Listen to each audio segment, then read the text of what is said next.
bringing Israel to the world.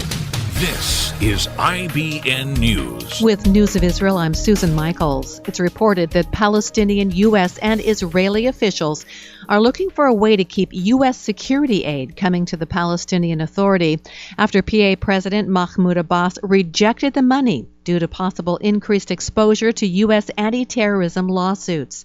The U.S. Anti-Terrorism Clarification Act of 2018 gives Americans the power to sue foreign aid recipients in U.S. courts over alleged complicity in acts of war.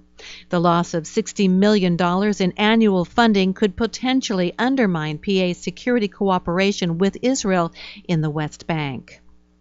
With Israeli elections set for April 9th, Prime Minister Benjamin Netanyahu is planning a diplomatic blitz, visiting India, the United States, maybe even Morocco and Bahrain. Talks are reportedly underway for Netanyahu to visit New Delhi. He's also scheduled to fly to Washington for the annual AIPAC conference, where he's expected to meet with U.S. President Donald Trump.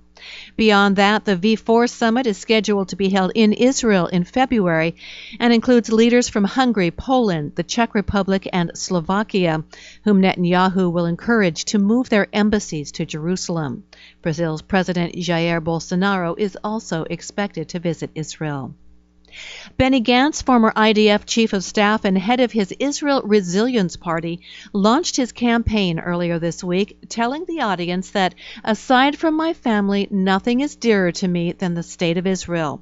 Going on, Gantz stated that, I am here tonight because I fear for Israel. The nation is strong, the country is amazing, but an ill wind is blowing. He went on to speak of the conflict between left and right, saying it's tearing the country apart.